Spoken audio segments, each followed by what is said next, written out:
সূরাতুজ জুমার 24 নম্বর পারা 39 নম্বর সূরা 75টা আয়াতের ভিতর থেকে আমি আপনাদের সামনে তেলাওয়াত করেছি কয়টা? দুইটা। এখানে দুইটার মুদ্দাসসিরে কয়টা? পাঁচটা। এই দুইটাকে শুরু করে আল্লাহ বলতেছেন ওয়াসিকাল্লাযীনা কাফারু ইলা জাহান্নামা যুমারা।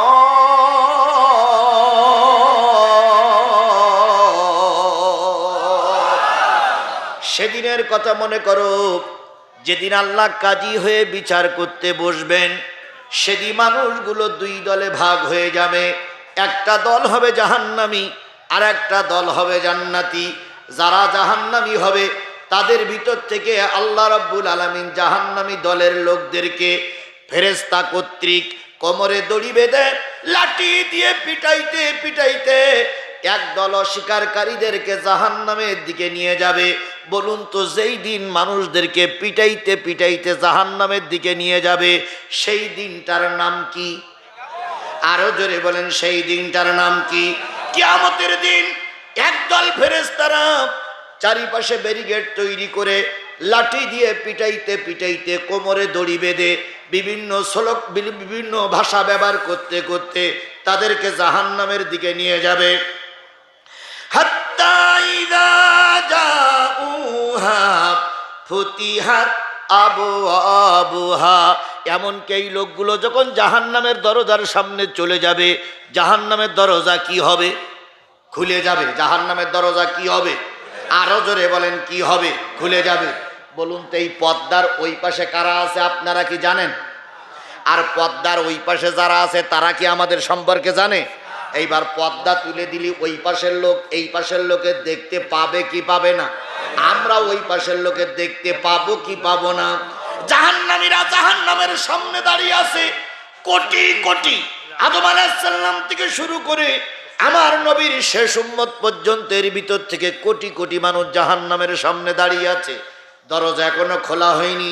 এবার বাইরের থেকে জাহান্নামী যারা নিয়ে গেছে তারা ফেরেশতারা বলবে, ও মালিক ভাই দরজা খোলো, মাল হাজির। দরজা খোলো, মালেরা কি হাজির। মালিক দরজা খুললো, দরজা খুলে দেখলো কোটি কোটি মিলিয়ন বিলিয়ন লোক জাহান্নামের সামনে দাঁড়িয়ে আছে। এবার মালিক ভাই বলতেছে বলুন তো মালিক কেডা? জাহান্নামের যতগুলো ফেরেশতা আছে ওদের যে লিডার তার নাম কি? মালিক। মালিক এবার বলতেছে ওই জাহান্নামী লোকদেরকে দেখে বলতেছে ওয়াকালা লাহুম খাজানাতুহা। দ্বার রক্ষক ফেরেশতারা বলতেছে আলাম ইয়াতিকুম রাসূলুম মিনকুম। আয় আয় তোরা এখানে আসলে কেন? তোমরা জাহান্নামে আসলে কেন? তোমাদের কাছে কি কোনো রসুল যায়নি? তোমরা কেন আজকে জাহান্নামে আসলে? তোমাদের কাছে কি কোনো রসুল যায়নি? বলুন তো, জিজ্ঞেস করছে কে? মালিক। জিজ্ঞেস করছে কে? কাদেরকে জিজ্ঞেস করছে? যারা জাহান্নামের সামনে দাঁড়িয়ে আছে। এখনো কারা দাঁড়িয়ে আছে বলিনি, বলো। জাহান্নামের সামনে যারা দাঁড়িয়ে আছে তাদেরকে মালিক বলতেছে ও ভাই তোমরা জাহান্নামে আসলে কেন? তোমাদের কাছে কোনো রসুল যায়নি। আলাম ইয়াতিকুম রাসূলুম মিনকুম, তোদের কাছে কোনো রসুল যায়নি।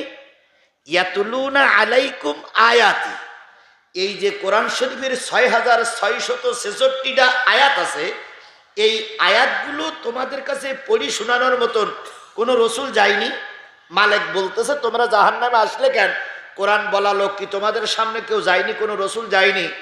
আপনারা সবাই জান্নাতে যান, এটা আমি চাই। যদি কেউ জাহান্নামে যায় আর মালিক যদি জিজ্ঞেস করে যে তোদের কাছে রসুল যায়নি, তোরা জাহান্নামে আসলি কেন, ওই কাফেলায় যদি আপনারা মানদার লোক কেউ থাকেন, কি বলবেন? কি বলবেন? ঠিক তো, তাই বলবেন তো।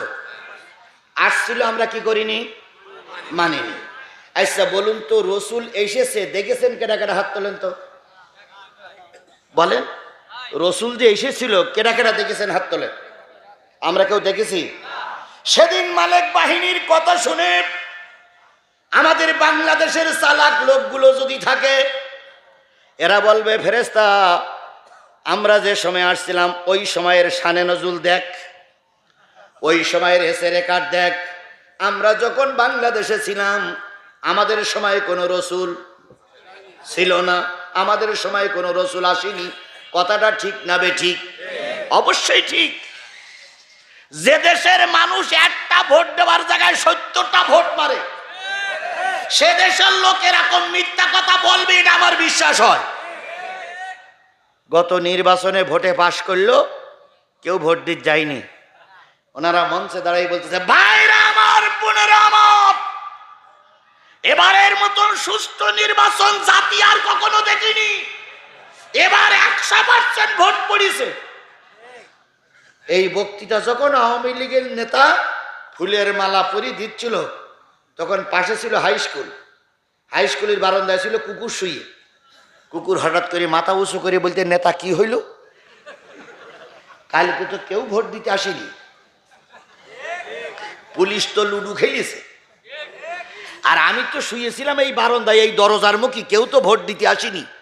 তুমি কি করিয়ে বললি 100% ভোট হয়ে গেছে, আর সে ভোট সব আমার পক্ষে পড়েছে। এত বড় মৃত্যুক যারা, তারা কিয়ামতের দিন ফেরেশতার সামনে দাঁড়িয়েও বলতে পারে যে আমরা রসুল দেখিনি, আমরা রসুলের যুগে ছিলাম না। একথা আপনারা বলতে পারেন। এটা আল্লাহ 1450 বছর আগে জেনেছিল। তাই আল্লাহ বলতেছে, ওয়ায়ানজিরুনাকুম লিকা ইয়াউমিকুম হাযা। বুঝলাম রসুল তোদের কাছে যায়নি, রসুলের যুগ তোরা পাসনি, কিন্তু আজকে জাহান্নামে আসতে হবে, এইটা সতর্ক করার জন্য কোনো আলেম ওলামা কি মান্দার ভূমিতে যায়নি, মান্দার মাটিতে যায়নি। বুঝলাম রসুল পাসনি, কিন্তু ওলামা হজরত পাসনি। তখন আপনারা কি বলবেন? যদি বলেন যে আমাদের কাছে কোনো রসুল যায়নি, আর আমি যদি ওই জায়গায় থাকি, সঙ্গে সঙ্গে বলবো আল্লাহ মান্দায় কেউ না গেলে আমি এখান থেকে 20 বছর আগের থেকে গেছিলাম, কিন্তু ওরা আমার পুলিশ দিয়ে ধরাই দিতে চাইছিল, ওরা আমার মঞ্চে তহমান করে তাড়াইছিল। আল্লাহ এই সেই জাতি, আল্লাহ এরাই, আল্লাহ এরাই, এরা আল্লাহ আল্লাহ আল্লাহ আল্লাহ এরাই। বলার অধিকার আমার আছে না নাই? জোরে বলেন, আছে না নাই? এরপরে কি বলবে ওটা পরের বক্তব্য, পরের আয়াত। এরপরে আসুন, তাহলে একদল লোক দাঁড়িয়ে আছে জাহান্নামের সামনে, আর ফেরেশতার সঙ্গে কি হচ্ছে? কথোপকথন হচ্ছে, ফেরেশতার সঙ্গে ইন্টারভিউ হচ্ছে। কেন তোরা জাহান্নামে আসলি? তোদের কাছে কি রসুল যাই নাই? কেন তোরা জাহান্নামে আসলি? তোদের কাছে কি আলেম ওলামা যাই নাই? কেন তোরা জাহান্নামে আসলি? তোদের কাছে দিন প্রচারের করার জন্য কি কেউ যাই নাই? এইবার এই লোকগুলো হট্টগোল করতেছে। হট্টগোল করার শব্দ জান্নাতীদের কানে পৌঁছায় গেছে। বলুন তো জান্নাতীরা কোথায় থাকবে? উপরে, আর জাহান্নামীরা নিচে থাকবে। জান্নাতীরা আগেই জান্নাতে চলে গেছে। হঠাৎ করে নিচে অনেক লোকের আওয়াজ শোনা যাবে। এবার জান্নাতীরাই একে অপরে বলবে, ও ভাই আজকে তো শান্তির দিন, তার নিচে এত আওয়াজ হচ্ছে কিসের? নিচে আলোক কথা বলতেছ কারা? তখন একদল লোক জান্নাতি মানুষ যারা উপরে চলে গেছে আগেই, তারা জান্নাতের জানালার পাশে এসে বলবে, ও ভাই চেল্লাচেল্লি করতে চাও কেন? তোমরা কারা গো? যেই না তাকাবে তখন বলবে, তোমরা যে মান্দার লোক, তোমরা যে নওগাঁর লোক, তোমরা যে রাজশাহীর লোক, একই জায়গায় বাজার করতাম, একই এলাকায় ঘোরাফেরা করতাম, একই ভোট কেন্দ্রে গেছিলাম, তুমি জাহান্নামে কেন ভাই? আল্লাহ তো আমাকে জান্নাত দিয়েছে। এবার জাহান্নামী লোকগুলো উপরের দিকে তাকাবে। দলিলটা নেন সূরা মুদ্দাসসির, ফি জান্নাতিন ইয়াতাসালুনা আনিল মুজরিমিন মা সালাকাকুম ফি সাকার। জান্নাতীরা নিচের দিকে তাকায়ে প্রশ্ন করবে, ইয়াতাসালুনা আনিল মুজরিমিন, এই মুজরিমদের কাছে প্রশ্ন করবে, মা সালাকাকুম ফি সাকার, সাকার নামক জাহান্নামে আসলে কেন? তোমরা দোজখে আসলে কেন? তখন এই লোকগুলো, সব লোকগুলো উপরের দিকে তাকায়ে বলবে, ভাই আমরা 4টে দোষের কারণে এই 4টে দল আমরা জাহান্নামে যাচ্ছি। তাহলে জাহান্নামের সামনে দাঁড়িয়ে আছে কয় গ্রুপ? আরো জোরে বলেন, কয় গ্রুপ? আমরা এই 4 গ্রুপে দাঁড়িয়ে আছে 4টে দলের লোক। ওই উপরের থেকে জান্নাতি ফেরেশতারা আর মালিক একসঙ্গে উত্তর দেবে, তোমরা প্রথম লাইনে কারা আছো ভাই? ওরা উত্তর দেবে কলু লাম নাকু মিনাল মুসাল্লিন, আমরা যারা প্রথম লাইনে আছি আমরা সব বেনামাজি, আমরা নামাজ সালাত আদায় করিনি। তাহলে জাহান্নামের সামনে দাঁড়িয়ে আছে কয় গ্রুপ? আরো জোরে বলেন কয় গ্রুপ? তার ভিতরে প্রথম গ্রুপই যারা দাঁড়িয়ে আছে তারা কি? বেনামাজি। তাহলে বোঝা গেল আওয়ামী লীগ করো, বিএনপি করো, জাতীয় পার্টি করো, জামাত ইসলাম করো, যে দল করো না কেন বেনামাজি জাহান্নামী। এ কথাকে আমি সাদা কাগজে লিখে দিতে পারি? এ কথা আমি সাদা কাগজে লিখে দিতে পারি? যদি এই কথা সত্য না হয় তাহলে আল্লাহর কোরআন মিথ্যা। আল্লাহ বললেন যারা জাহান্নামে যাবে কলু লাম নাকু মিনাল মুসাল্লিন, যারা মুসল্লি ছিল না, যারা নামাজি ছিল না, যারা সালাত আদায় করতো না, তারাই যাবে কোথায়? জাহান্নামে। তাহলে প্রথম লাইনে দাঁড়িয়ে আছে বেনামাজি গ্রুপ, দ্বিতীয় তৃতীয় চতুর্থ লাইনে কারা আছে? পর্যায়ক্রমে বলতে যেয়ে আমার 40টা মিনিট সময় লাগতে পারে। কারণ কয় গ্রুপের পরিচয় দেব? 4 গ্রুপের পরিচয় দিতে গেলে 40টা মিনিট সময় লাগবে। এই 40টা মিনিট পায়খানা লাগুক, পেশাব লাগুক, বাজারে যত বড় মারামারি হোক, এই 40 মিনিট ময়দান ছেড়ে যাব না। কারা কারা রাজি আছেন আর একবার হাত উঁচু করে মালিকের দেখান, জোরে আর একটা তাকবীর হবে, নারায়ে তাকবীর। হাত নামান। প্রধান অতিথি একটু ছুটি চাইছে, এখন উনি যাবে কিনা ওটা ওনার ব্যাপার, কিন্তু প্রধান অতিথি বলতেছে আমি একটু ব্যস্ত আছি, আর একটা মাহফিল আছে, উনি যদি যেতে চায় এবার যেতে পারে। আমরা ছুটি দিলাম, তবে আজকের আলোচনাটা সবাই শোনা দরকার বলে আমি মনে করি।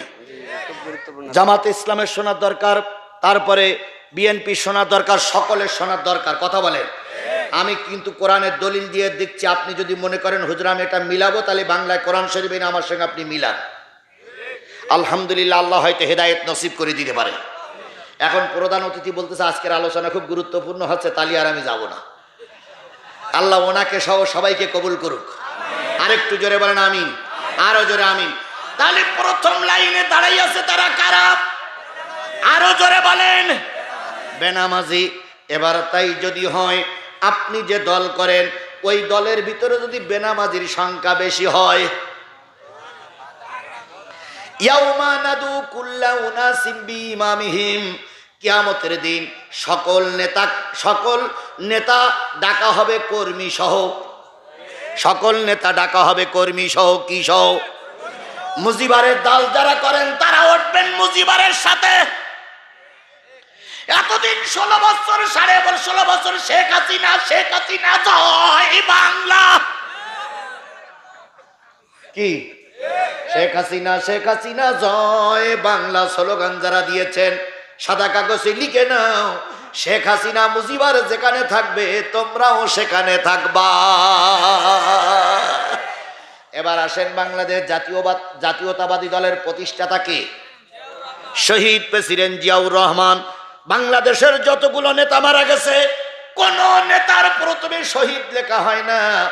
আমাদের জামাত ইসলাম বাদে প্রায় লোকের অন্যান্য দলের নেতাদের প্রথমে শহীদ লেখা হয় না। যেমন বাংলাদেশের কোনো কাগজে লেখা নেই শহীদ প্রেসিডেন্ট মুজিবুর রহমান। লেখা আছে, কিন্তু প্রতিটা কাগজ কলমে লেখা আছে শহীদ প্রেসিডেন্ট জিয়াউর রহমান। কথা বলেন ঠিক না ঠিক? বগুড়ার মেডিকেল কলেজ হাসপাতালের নাম কি? শহীদ জিয়াউর রহমান মেডিকেল কলেজ। সেখানেও শহীদ। ওই যে আমাদের আগে বিমানবন্দর ছিল শহীদ প্রেসিডেন্ট জিয়াউর রহমান আন্তর্জাতিক বিমানবন্দর, সেগুলো কেটে দিয়েছে, আমি ওইদিকে যাচ্ছি না। তাহলে তার নামের প্রথমে লেখা আছে শহীদ। এই শহীদ প্রেসিডেন্ট জিয়াউর রহমানের দল বিএনপি। শহীদ প্রেসিডেন্ট জিয়াউর রহমান যখন ময়দানে উঠবে, ওই ময়দানে তোমরা যদি জিয়াউর রহমানের দল করো, জিয়া থাকবে আগে, তোমরা থাকবা পিছনে। এগুলো জিয়ার দলের কর্মী, এগুলো মুজিবারের দলের কর্মী। এবার 3 নম্বরে আসেন, বাংলাদেশের সবচাইতে মীর জাফর, সবচাইতে বড় মুনাফিক হলো এরশাদ। কথা বলেন। বিগত 16 বছর শেখ হাসিনা একবারের জন্য ক্ষমতায় থাকতে পারত না যদি এরশাদ সাপোর্ট না করত। এই যে বাংলাদেশের সবচেয়ে বড় গাদ্দার বাংলাদেশের সবচেয়ে বড় মীর জাফর, বাংলাদেশের সবচেয়ে বড় মুনাফিক হচ্ছে হোসাইন মোহাম্মদ এরশাদ। এই হোসাইন মোহাম্মদ এরশাদ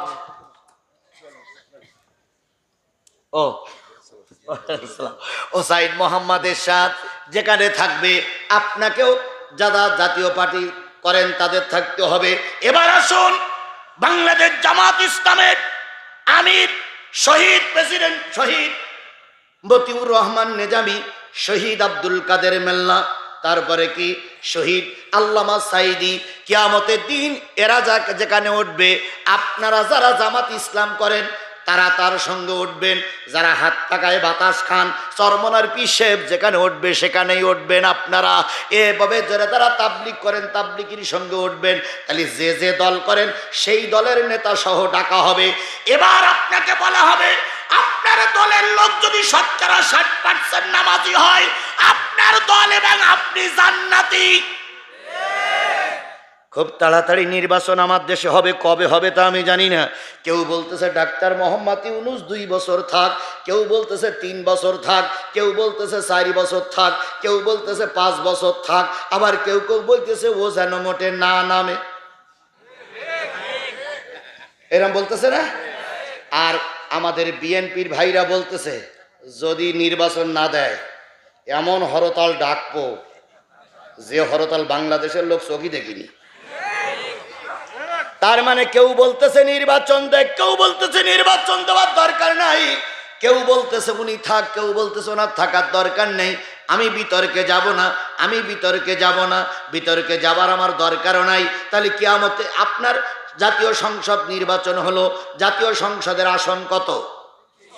300 আসনের ভিতরে 150-51টা যে দল পাবে সেই দল কি করবে? সরকার গঠন করবে, সেটা বিএনপি হোক আর জামাত হোক।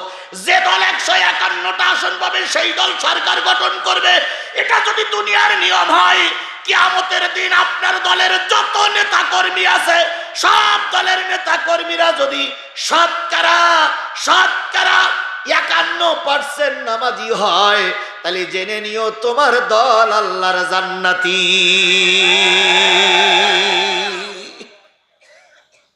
কথা ক্লিয়ার? কথা ক্লিয়ার? এরপরেও যদি না বোঝো তাহলে বুঝতে হবে বগলে এখনো চুল উঠিনি। কথা ঠিক কিনা বলেন? এবার আসুন, এটা একটা বাজার, কথা বলেন ঠিক না বে ঠিক? এই বাজারে কালকে একটা পার্টির সমাবেশ হবে, যে কোনো একটা পার্টি, এই পার্টির সমাবেশ ডাকা হলো। পার্টির সমাবেশে 10,000 লোক এসে গেল, মসজিদে আসরের আজান হয়ে গেল। এবার পার্টি আজান বন্ধ, আজান শোনার পরে আলোচনা বন্ধ করলেন। পার্টির 2-4 জন লোক নামাজ পড়তে গেল, আর বাকি সব পেশাব করি এদিকে এক বাড়ি মারে ওদিকে এক বাড়ি মারে, পানিও নেয় না, নামাজও গেল না। তাহলে ওই দলের ভিতরে বেনামাজি বেশি না কম? তাহলে আল্লাহর কোরআন সাক্ষী দিছে যেই দলের ভিতরে বেনামাজি বেশি সেই দলটা জাহান্নামী দল, যেই দলের ভিতরে নামাজি বেশি সেই দলটা জান্নাতি দল। তাহলে এবার আপনার কাছে প্রশ্ন রেখে গেলাম, কোন দলের লোক নামাজি বেশি?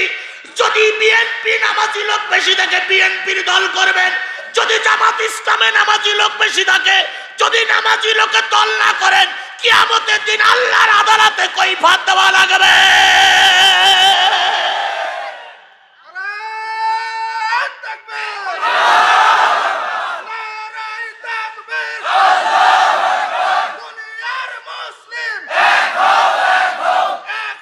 এবার আসুন, 5 ওয়াক্ত নামাজ যারা পড়বে, 5 ওয়াক্ত সালাত যারা আদায় করবে, কিয়ামতের দিন আল্লাহ রাব্বুল আলামিন তাদের 4টা পুরস্কার দেবে।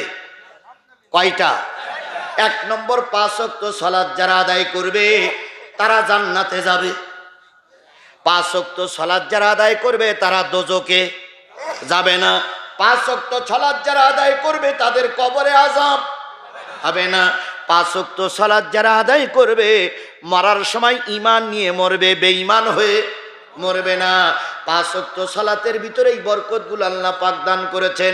এবার সাহাবী আজমাইনগণ বলেন, ইয়া রাসূলুল্লাহ, বুঝলাম 5 ওয়াক্ত সালাতের ভিতরে 4টে পুরস্কার, আপনি একটু ব্যাখ্যা করুন। নবীজি বললেন, যারা 5 ওয়াক্ত সালাত আদায় করবে তাদের এই পুরস্কারগুলো হবে। এবার আমি একটু পুরস্কারগুলো ঘোষণা করি। বলুন তো কোন ওয়াক্তর সালাত আদায় করে ওয়াজ শুনতে বসেছেন? এশার ফরজ নামাজ কয় রাকাত? বেলা ডুবে যাওয়ার পর আর একটা নামাজ পড়েছিলেন, সেই নামাজটার নাম কি? মাগরিবের ফরজ নামাজ কয় রাকাত?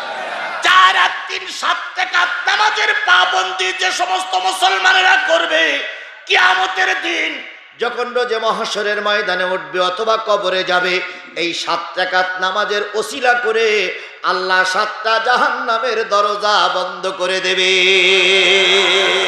তাহলে দোজক বন্ধ করতে গেলে মাগরিবের সালাত আর এশার সালাত বাধ্যতামূলক। তাহলে আমরা যদি দোজকে যেতে না চাই, তাহলে আজকের থেকে নিয়ত করব মাগরিবের সালাত আর এশার সালাত কাজা করব না। 2 নম্বর, যোহরের ফরজ কয় রাকাত? আসরের ফরজ কয় রাকাত? নবী বলেন 10 বছর বয়স হয়ে গেছে ছেলে মেয়ের, এখান থেকে শুরু করে মৃত্যুর আগ পর্যন্ত যদি মাগরিব এশার কাজ যোহরের সালাত আর আসরের সালাত ঠিক মতন আদায় করে, মৃত্যুর সাথে সাথে 8টা জান্নাতের মালিক আল্লাহ তারে বানিয়ে দেবে। এটা কি শুধু পুরুষের জন্য না, নারীর জন্য?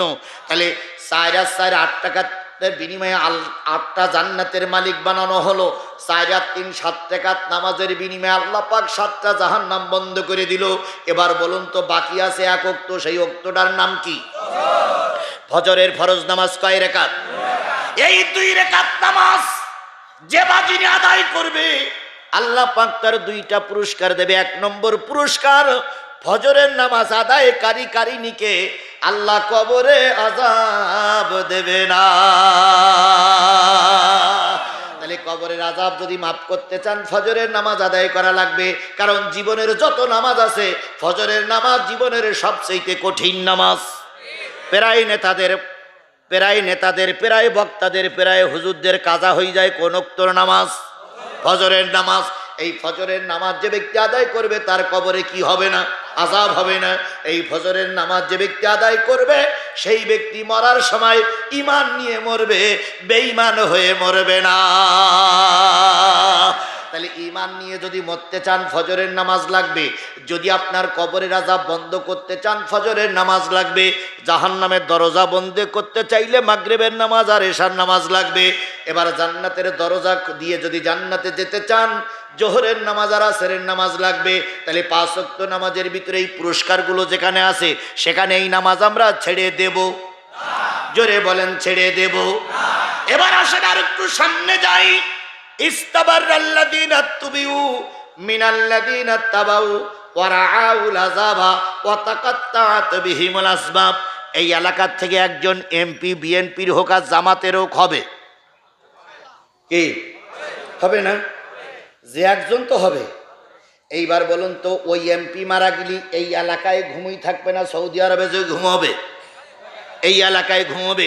এবার আমরা যারা বিএনপির অথবা জামাতের লিডারে ভোট দিয়ে এমপি বানালাম তারাও কোন জায়গায় ঘুমাবো? এই এলাকায়। কিয়ামতের দিন যে যেখানে ঘুমাই থাকবে সে সেখান থেকে মাথা উঁচু করবে। উঁচু করার পরে এবার এমপির সঙ্গে দেখা হলো, চেয়ারম্যান সাহেব পিছনে এসে গেছে, চেয়ারম্যানের সঙ্গে দেখা হলো। এবার চেয়ারম্যানের পিছনে যারা কর্মী তারা বলবে, নেতা আসসালামু আলাইকুম, আসসালামু আলাইকুম, আসসালামু আলাইকুম। নেতা তুমি ভোটে দাঁড়াইছিলে, কি কষ্ট যে করেছিলাম নেতা, তোমার পাশ করার জন্য যে কত লোকের বাড়ি গেছি। এমপি সাহেবের দেখে বলবে, এমপি সাহেব তুমি যখন ভোটে দাঁড়াইলে তোমার তো কেউ ছিল না, 2-4টে টাকা আমাদের দিয়েছো। আর আমরা কি কায়দায় বলেছি, নেতা এক কান পাইছি ভাই আব্দুল কাদের দুলাভাই, দুলাভাইয়ের চরিত্র ফুলের মতন পবিত্র, দুলাভাই আছে যেখানে আমরা আছি সেখানে, দুলাভাই তুমি এগিয়ে চলো তোমার কোনো ভয় নাই, দুলাভাই ছিল যেখানে তোমরা ছিলে সেখানে, দুলাভাই এখন কবরে তোমরা কেন উপরে। তাহলে নেতার পিছনে এ জাতের স্লোগান আমরা দিছি না দেয়নি? আরো জোরে বলেন, দিছি না দেয়নি? এবার কোরআন সূরা বাকারা বলতেছে নেতা যখন রোজে মহাশরের ময়দানে উঠবে, সকল কর্মীরা নেতার পিছনে উঠবে, স্লোগান দিতে থাকবে, বাহাবা দিতে থাকবে, তার সুবিধা অসুবিধার কথা বলবে। হঠাৎ করে জাহান্নামের আগুন বিরাট লেলিহান শিকা মাথা উঁচু করে বলবে, আও, আসো, আসো। তখন ইস্তাবারাল্লাযীনা তুবিউ মিনাল্লাযীনা তাবাউ, অনুসারীরা নেতারে বলবে, নেতা ওয়ারাউল আযাব। যারা আরবি বোঝেন, ওয়ারা মানে কি? দেখা, আযাব মানে আযাব। আযাব দেখো, জাহান্নামের লেলিহান শিকা দেখো, আমাদের কি কায়দায় ডাকতেছে, শুধু বলছে আহো, আহো, আহো।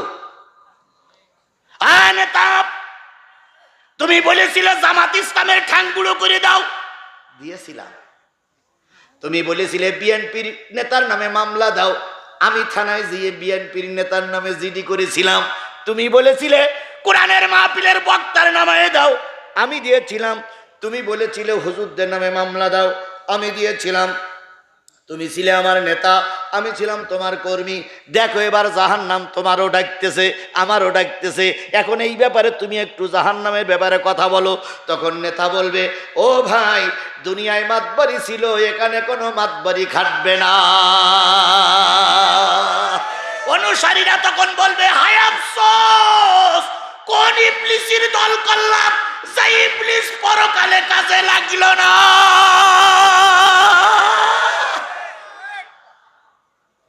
অনুসারীরা তখন বলবে, আল্লাহ তোমার কাছে মাপ চাই, আল্লাহ নেতারে একটু মান্দায় পাঠাও, আর আমার গাও আর একবার মান্দায় পাঠাও। আমরা কথা দিচ্ছি এই নেতার দল আর করব না, কারণ এ নেতা আমাদের জাহান্নাম থেকে বাঁচাতে পারতেছে না, সুতরাং এ নেতার দল আমরা করব না। তখন আল্লাহ উত্তর দিচ্ছে, ওমা হুম বিখারিজিনা মিনান নার, জাহান্নাম থেকে নেতার কর্মী কাউকে বাহির করা হবে না।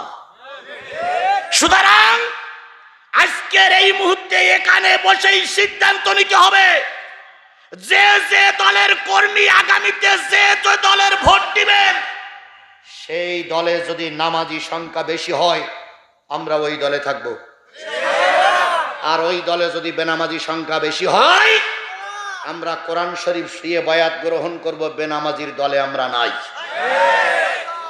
কথা ক্লিয়ার? কথা ক্লিয়ার? একবারও কি জামাত বিএনপির নাম এসেছে এখানে? আমাদের টার্গেট হবে বেনামাজির দলে আমরা থাকবো না ইনশাল্লাহ। এবার আসুন, নেতা সামনের নির্বাচনে হয়তো 5 জন নেতা আসবে। কয়জন? এই 5 জন নেতাকে আপনারা একজনকে তো বাছাই করবেন নাকি? 5 জন তার এমপি হবে না, হবে কয়জন? এখন সেই লোক কোন লোক এমপি হবে ওটাও কি বলে দেব? না, বলি দেই আমি। কোরআন হাদিসে দিলি সমস্যা কোথায়? আমি তো বিএনপি জামাতের নাম নেবই না। জামাত ইসলাম ভুল বুঝো না, আমি তোমাদের পক্ষে দালালি করার জন্য আসিনি, আমাকে বাইরে আনা হয়েছে কোরআন বলার জন্য। বিএনপির বাইরে ভুল বুঝেন না, আপনারা আমাদের রাজনৈতিক পার্টি, রাজনৈতিক সাথী, দুই পক্ষ ময়দানে কাজ করেছে। আমি আপনার বিরোধী নই, কোরআন দিয়ে হাদিস দিয়ে বোঝানোর জন্য চেষ্টা করছি। ইয়া উম্মুল কওমা আকরাহুম লিকিতাবাল্লাহ ফাইন কানু ফি কিরাআতি সাওয়াউন ফাআলামুহুম বিসুন্নাহ ফাইন কানা বিসুন্নতি সাওয়াউন ফাকদামুহুম হিজরা ফাইন কানা ফি হিজরাতি সাওয়াহুন সিন্না ওয়ালা ইউমিনুর রাজুল আর রাজুলু ফি সুলতানিহি ওয়ালা ইয়াকুদু ফি বাইতিহি ইল্লা তাকরিমাতিহি। নবী আমার বলেন, কিয়ামতের দিন মুসিবতের কালে, কিয়ামতের দিন মুসিবতের কালের হিসাব অনুযায়ী আজকে বলতেছি, তোমাদের দলের নেতা হবে সেই লোক, এমপি হবে সেই লোক যে ব্যক্তি শুদ্ধ করে সহিহ করে আল্লাহর কোরআন পড়তে পারে।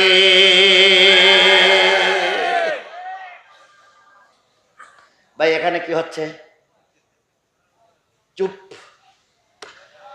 আল্লাহ রাব্বুল আলামিনের রাসূল বলেন, সেই ব্যক্তি এমপি হবে, সেই ব্যক্তি চেয়ারম্যান হবে, সেই ব্যক্তি দলের লিডার হবে যে ব্যক্তি সহিহ করে কোরআন পড়তে পারে। এবার সাহাবী আজমাইনগণ বলেন, ইয়া রাসূলুল্লাহ, নেতা নির্বাচনের সময় এসেছে, যে কয়জন নেতা ভোটে দাঁড়াইছে সব কজন সহিহ করে কোরআন তেলাওয়াত করতে পারে, তখন আমরা কারে নেতা বানাবো? হুজুর বললেন, হাদিস হাদিসের আমল, হাদিস যার ভিতরে বেশি আছে, অর্থাৎ দাড়ি টুপি সুন্নাত কোরআনের আলোচনায় যার ভিতরে বেশি, ইসলামী ভাবধারা যার ভিতরে আছে, হাদিস যে ব্যক্তি বেশি জানে, হাদিসের এলেম যার ভিতরে আছে, তাকেই তোমরা নেতা বানাও। ইয়া রাসূলুল্লাহ, যারা নেতা হবে তারা কোরআন সহি করে পড়তে পারে আর মুখে দাড়ি মাথায় টুপি দুইজনের সমান, তাহলে নেতা বানাবো কার? হুজুর বললেন বিগত 16 বছর নয়, সারা জীবন যেই ব্যক্তি ইসলামের জন্য বেশি ক্ষতিগ্রস্ত হয়েছে, ইসলামের জন্য বেশি মামলা খেটেছে, ইসলামের জন্য বেশি হাজত খেটেছে, ইসলামের বেশি বেশি ঘর বাড়ি ছেড়েছে, তোমরা এই হিজরতকারীরে নেতা বানাও। প্রথম নেতা বানাবা যে ব্যক্তি সহি করে। এবার যদি সব কজন নেতা সহি করে কোরআন পড়তে পারে, তাহলে সেই ব্যক্তিরই নেতা বানাবা যার ভিতরে হাদিসের জ্ঞান বেশি। এইবার হাদিসের জ্ঞান যদি তিনজনের সমান থাকে, তাহলে নেতা বানাবা সেই লোকের যে ব্যক্তি ইসলামের জন্য বেশি সময় দিয়েছে। ইয়া রাসূলুল্লাহ, ওটাও যদি সমান হয়, নবী বললেন তাহলে যারা নেতা হবে বলে সামনে এসেছে, দেখবা তাদের ভিতরে বয়স কার বেশি। যার বয়স বেশি, যে মুরব্বী, তারে তোমরা নেতা বানাবা। ইয়া রাসূলুল্লাহ, 4 জন লোক চেয়ারম্যান হবে বলে আসছে, 4 জন লোক এমপি হবে বলে আসছে, 4 জনের বয়স 50, সই। হুজুর বললেন তাহলে সেই ব্যক্তির নেতা বানাবা যেই ব্যক্তির স্ত্রী পর্দায় থাকে। ইয়া রাসূলুল্লাহ, 4 জনের স্ত্রী সব বোরকা পরে বাহির হয়। হুজুর বললেন তাহলে সেই লোকের নেতা বানাবা যেই লোকের স্ত্রী দেখতে সুন্দরী, কারণ যার ঘরে সুন্দরী স্ত্রী থাকে সে নেতা হয়ে কালো মেয়ের হাত ধরে টানবে না। এই জন্য দেখবা কার ঘরের ভিতরে কার ঘরের স্ত্রী সুন্দরী। ইয়া রাসূলুল্লাহ, সেটাও যদি সমান হয়, নবী তখন একটু ধমকের স্বরে বললেন তাহলে এক জায়গায় বসে সিদ্ধান্ত নেবা কে জনদরদি, কে জনগণের কাজ করবে, কার হাতে দায়িত্ব দিলে দেশের গণতন্ত্র ইসলাম প্রতিষ্ঠা থাকবে, তারে তোমরা নেতা বানিও। তাহলে রাসূল বললেন কয়টা গুণের কথা? আরো জোরে বলেন কয়টা গুণের কথা? এই 6টা গুণ বাছাই করে আগামী নির্বাচনে আমরা নেতা তৈরি করব।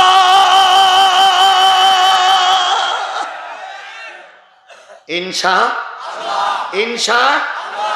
এরপরে আপনাদের আরেকটা বুঝ দেই, সামনে নির্বাচন আসলে পরে যদি 4 জন ভোটে দাঁড়ায়, 4 জনের দাওয়াত করবেন প্রতিদিন একজন করে মাগরিবের নামাজে।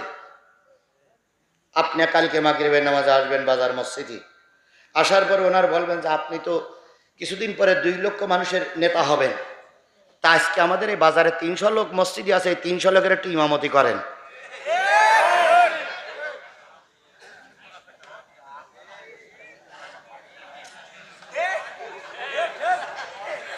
চলবে চলবে চলবে চলবে। ওই একটা লোক চলে যাচ্ছে কেন?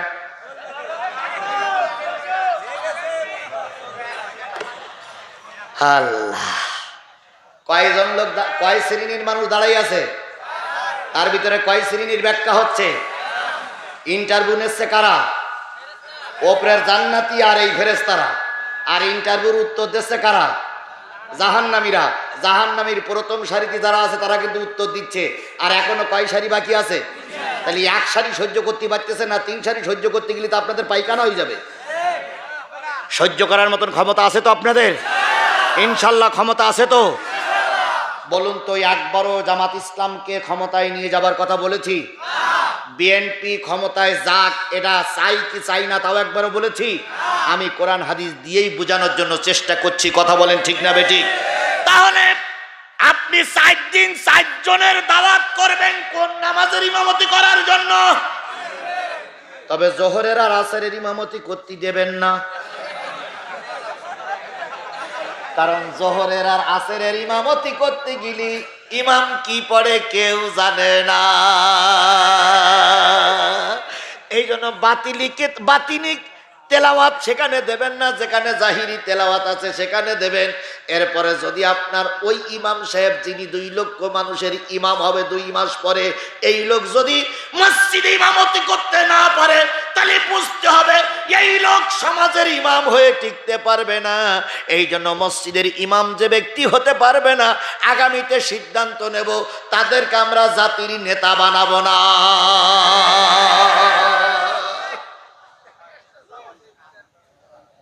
এই মিয়া কথাবার্তা হিসেব কিতে করে বলেন, একবারে বলে জামাত ইসলামের নাম বলিনি। কারণ জামাত ইসলামের দালালি করার জন্য আমি আসিনি। আমাকে ডেকে আনা হয়েছে কি বলার জন্য? কোরআন বলার জন্য। কোরআন বলতে যেয়ে যদি জামাত ইসলামের দিকে চলে যায়, আমার ঠেকানোর মতন কোন পথ পান্তা খোলা নাই। আমার জীবনে মান্দায় অনেকবার মাহফিল করতে এসে ক্যাসাল হইছে, ঠিক না বা ঠিক? তার জ্বলন্ত প্রমাণ এই বড় হুজুর। এরকম একটা মাহফিল হচ্ছে পাশের জেলায়। 12টা পর্যন্ত আমার আলোচনার বিষয়, আলোচনার সাবজেক্ট 12টা পর্যন্ত। 11:45 পর্যন্ত আলোচনা করার পরে হঠাৎ করে দেখলাম ওই থানার সমস্ত পুলিশ মঞ্চে। ওসি সাহেব ডাইন সাইটি, দারোগা সাহেব বাম সাইটি। পিছনে তাকাই দেখি সব পুলিশ পিছনে, আর দুই পাশে সব আমলিগির লোক। মাথায় হেলমেট, কারোর হাতে রামদা, কারোর হাতে চাইনিজ কুরুল, কারোর হাতে লাঠি। আওয়ামী লীগ, যুবলীগ, ছাত্রলীগ, কৃষক লীগ, নারী লীগ, পাইখানা লীগ, পেশাব লীগ, যত লীগ আছে সব হাজির। শিবিরের সভাপতি চিঠি লিখতেছে যে ভাই, আপনাকে নিয়ে আসছিলাম, কিন্তু আপনাকে আজকে মঞ্চের থেকে নামানো আমাদের জন্য সম্ভব হলো না। আপনাকে আল্লাহ রাস্তায় ছেড়ে দিলাম, আল্লাহ যেটা ফয়সালা করে সেটাই হবে। কারণ আপনার ডাইন পাশে ওসি, বাম পাশে দ্বারকা, আর সমস্ত জেলার সব যুবলীগ, ছাত্রলীগ, আওয়ামী লীগ, 2-3 থানার পুলিশ নামানো গেল না। আমরা আপনার কাছে দুঃখিত। আপনি আপনার মতন যদি পারেন বেরিয়ে আসবেন, আমরা এদের সঙ্গে মোকাবেলা করা আমাদের পক্ষে সম্ভব হলো না। আমি চিঠিটা পাওয়ার পরে চিন্তা করলাম, আল্লাহ, আমার জীবনের এটা শেষ ওয়াজ। কারণ এরা ধরে নিয়ে গেলে এরা আর আমার বাঁচাইয়ে রাখবে না। তো চিন্তা করলাম এই 15 মিনিট এমন ওয়াজ করব, আমি মরে যাওয়ার পরে যেন ওয়াজ 10 বছর চলে, কিয়ামত পর্যন্ত চলবে। এবার শুরু করলাম, যা বলিনি তাই বলা শুরু করলাম। ওসি সাহেব পিস্তলটা খুলে টেবিলের পরে রেখেছে, দারোগা সাহেব পিস্তলটা খুলে টেবিলের পরে রেখেছে। দারোগার কোমরে দেখি হ্যান্ডকাপ ঝুলতেছে। আমি চিন্তা করলাম, আল্লাহ, আমার আর কোনো লাইন নেই আজকে। হঠাৎ করে 5 মিনিট আগে একটা চিঠি আসলো যে হুজুর, আমরা ইসলামী আন্দোলনের পক্ষের নেতা কর্মী যা ছিলাম সারা জেলার থেকে ডেকে এক জায়গায় করেছি। সংখ্যা প্রায় ওদের মতন আমরাও প্রস্তুতি নিয়ে বসে আছি। আমরা সিদ্ধান্ত নিয়েছি যে কায়দায় হোক আপনার এখান থেকে বের করে নিয়ে যাব। এর জন্য যদি 2 সিটের লাশও পড়ে তাও আমরা তৈরি। আর আপনার পিছনে পাঠাইছি 2য় বক্তা।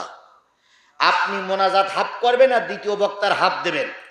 দেওয়ার পরে আপনি চলে আসবেন, দেখি মারামারি কত হয়। তাহলে আমার সাহস একটু বেরিয়েছে না ভাই? তখন আমি চিন্তা করলাম মোনাজাতের আর 3 মিনিট বাকি। আমি ওসি সাহেবের ঘাড়ে হাত দিয়ে বলছি, ভাই ভালো আছেন? আছি। ভাই আপনার বাড়ি কোন জেলায়? ভাই নাটোর। বাড়িতে কে আছে ভাই? আব্বা মারা গেছে, মা আছে। আল্লাহ, ওসি সাহেবের আব্বা মারা গেছে। আল্লাহ, যার বাপ নাই তার দুনিয়ায় কেউ নাই। ও আমার মালিক, এই 50,000 মাহফিলে লোক উপস্থিত, তাদের ট্যাকেল দিচ্ছে সম্মানিত ওসি। আল্লাহ, ওসি সাহেবের আব্বারে তুমি জান্নাতের মেহমান বানায়া দাও। ওসি বলতেছে আমিন। তাহলে ওসি সাহেবের পর্ব কি শেষ? ভাই আপনার হুজুর, আমার মাও নাই, বাপও নাই।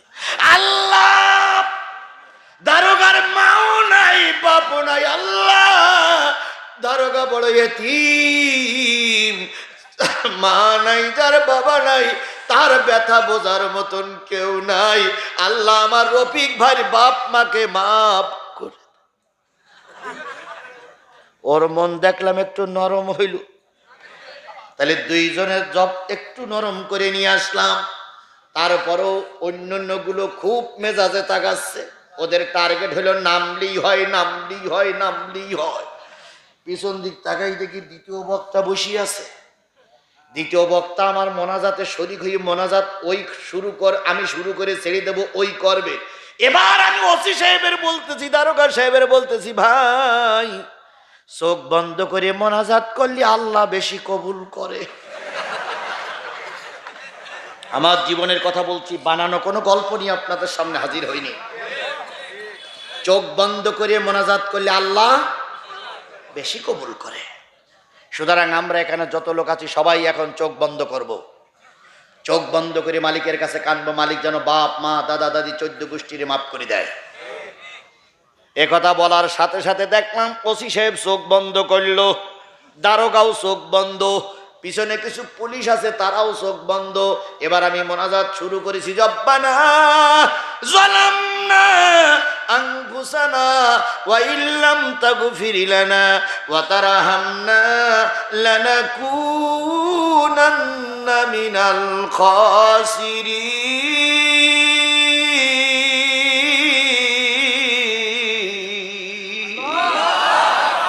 খুব মায়াবী মোনাজাত, কারণ আমি জানি আল্লাহ আজকের পর আর আমি বেঁচে থাকবো। এবার বলতেছি রব্বির হামহুমা কামা, কামা বলে 1 আলিফ টান, সেখানে দিলাম 4 আলিফ।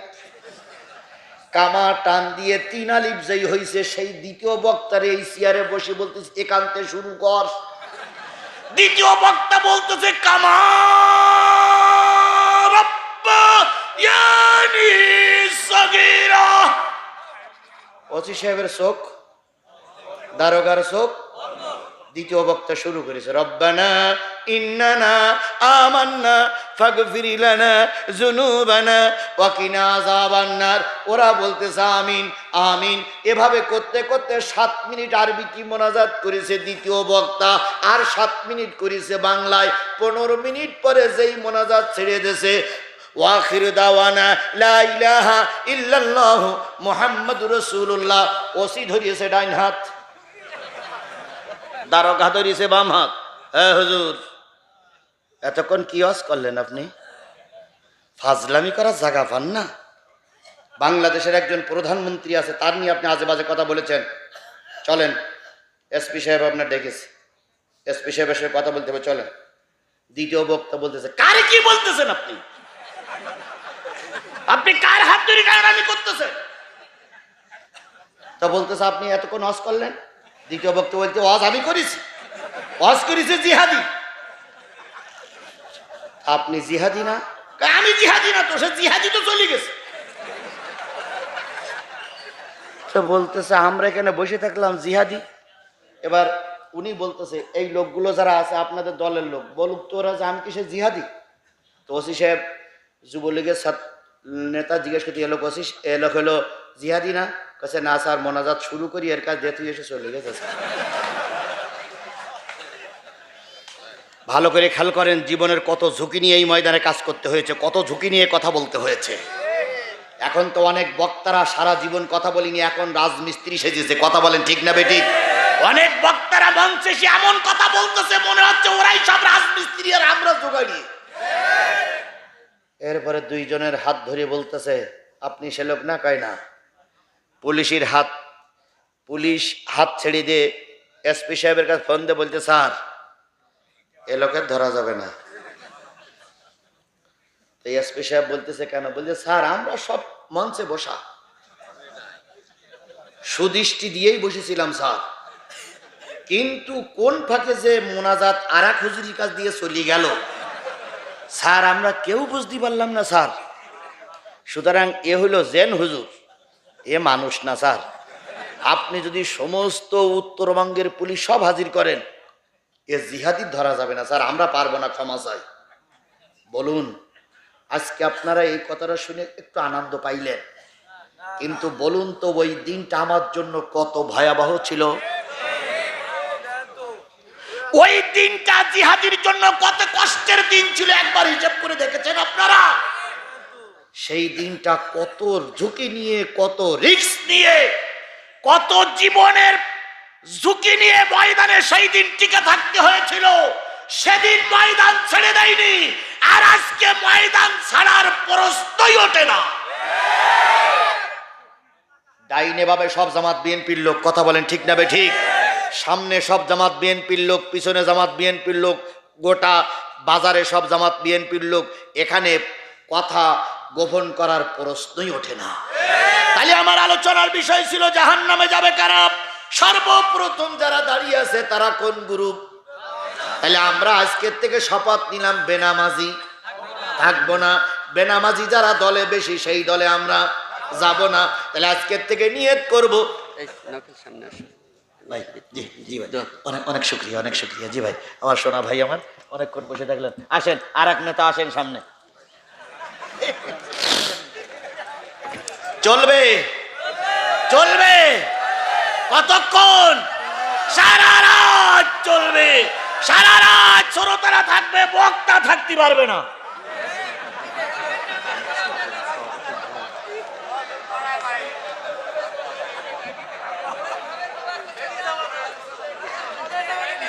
এই হুজুর হুজুর হুজুর হুজুর হুজুর হুজুর মুরব্বি মুরব্বি।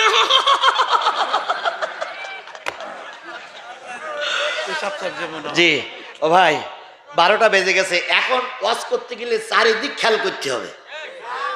চারিদিক খেয়াল করা দরকার না ভাই? কারণ আপনারা যদি চলে যান তাহলে ওয়াজ শোনাবো কার? যারা দাঁড়াই আছেন দাঁড়াই থাকেন, যারা বসা আছেন বসে থাকেন, দয়া করে চলে যাবেন না। তাহলে কয় শ্রেণীর মানুষ জাহান্নামে? প্রথম, এবার ফেরেশতারা আর ওই জান্নাতি মানুষেরা এক বাক্যে বলল তোরা তো জাহান্নামে যাবি, প্রথম বেনামাজি। এইবার দ্বিতীয় লাইনে তোরা কারা আছিস? কালু লাম নাকু মিনাল মুসাল্লিন ওয়া লাম নাকু নুতিমুল মিসকিন। আমরা যারা দ্বিতীয় লাইনে দাঁড়াই আছি, আমরা সব মিসকিনের মাল খাওয়া পাটি, আমরা গরিবের মাল খাওয়া পাটি। আমাদেরকে আল্লাহ পাক জাহান্নামে ডাক দিয়েছে, জাহান্নামে আমরা যাচ্ছি। আমরা সব গরিবের কি খাওয়া পাটি? মাল খাওয়া পাটি। গরিবের মাল খাওয়া পাটি আমার দেশে ছিল না ছিল না? আর একটু জোরে বলেন, ছিল না ছিল না? 100 বার বুকে হাত দিয়ে বলুন তো, গরিবের মাল খাওয়া পাটি ছিল কি ছিল না? শুধু শোনেন, শুধু শেখ রেহানা আর শেখ হাসিনা যে মাল খাইছে, এই মালগুলো যদি ফিরত আনা হয়, গোটা বাংলাদেশের 10 বছরের কোনো মানুষের কাজ করা লাগবে না। 2 ফেরাউনির বাচ্চা যা খাইছে, এরা 2টা ফেরাউনির বাচ্চা। এই 2 ফেরাউনির বাচ্চা যা খাইছে, যদি ওই মালগুলো ফিরিয়ে আনা হয়, তাহলে বাংলাদেশে 10 বছর কি করা লাগবে না? কাজ করা লাগবে না। মানুষ পয়সা খাবে। এই 10 বছরের মাল 2 বুনি খাইছে, আর 40 বছরের মাল খাইছে সমস্ত এমপি মন্ত্রীরা। এরা আবার ক্ষমতায় যাক, এটা আমরা কখনো চাই না, কারণ ওরা গরিবের মাল খাওয়া পাটি, কথা বলেন ঠিক না ঠিক? আর এদের সঙ্গে যারা থাকবে তারাও যাবে আল্লাহর জাহান্নামে, আল্লাহর জাহান্নামে, আল্লাহর জাহান্নামে। এইবার কোন দল যাবে হিসেব করেন আপনারা। আমি ভাসুরির নাম ধরতে পারবো না, ভাসুরির নাম ধরলে আমার বেরিয়ে যাওয়া যাবে না। তবে ভয় দেখাবো, অন্য হুজুরির দেখাবো, আমার ভয় দেখাইও না। আমার জীবনে অনেক ভয় দেখাইছো, 20টা মামলা দিয়েছো, 5 দিন আয়না ঘরে রেখেছিলে। আমার জীবনে পিছন দিক থেকে গুলি করেছিল, আল্লাহর কি খেলা, গুলি বাহির হয়নি। পিছন দিক থেকে 5 দিন আয়না ঘরে রেখে 4র্থ দিনের মাথায় আমার 3 জায়গায় গুলি ঠেকানো হলো। প্রথম ঠেকানো হলো পাছার একটু উপরে, তারপরে মাঝখানে, তারপরে বুকের সোজাসুজি। পিছন দিক থেকে 3 বার গুলি টানলো, একটা গুলিও বাহির হয়নি। সেদিন আমাকে কে বাঁচিয়েছে? জোরে বলেন, সেদিন আমাকে কে বাঁচিয়েছে? আপনারা ওয়াচ টাইম 24 অথবা বিটিটিভি অনলাইন, বিটিটিভি অনলাইনে আপনারা চোখ রাখেন, দেখবেন পাবনায় গুলি হলো, পাবনায় ডাইরেক্ট আমার মঞ্চে গুলি হলো, ডাইরেক্ট আমার মঞ্চে গুলি হলো। এটাই ওয়াজে আছে। ওইরকম একটা লোক বসে আছে, আমি খেয়াল করতেছি লোকগুলোর চোখগুলো উলট পালট। ও প্রথম গুলি করলো আমার ডাইন পাশে দিয়ে, আমি বাম পাশে কাজ করলাম। ও বাম পাশে গুলি করলো, আমি ডাইন পাশে কাজ করলাম। ও সোজাসুজি গুলি করলো, আমি কোরআনের পরে মাথা দিলাম, গুলিটা বাহির হয়ে গেল। জনগণ যখন বুঝলো হুজুরকে গুলি করছে, চারিদিক থেকে ধাওয়া কষলো। ও বন্দুক ফেলাই দিয়ে মারলো দৌড়। 3টে গুলি হয়েছিল, সেদিন আমাকে ওরা মারতে পারেনি। তাহলে বাঁচাইছে কে? জোরে বলেন, বাঁচাইছে কে? তাহলে বন্দুকের মুখের থেকে আল্লাহ আমাকে বাঁচাই নিয়ে আসছে।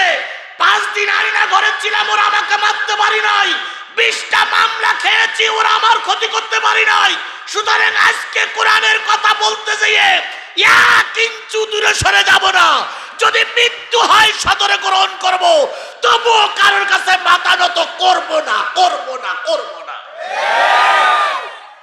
তাহলে এতিমের মাল যারা খাবে বা খাওয়ার জন্য যারা অপেক্ষায় আছে, এরা যাবে কোথায়?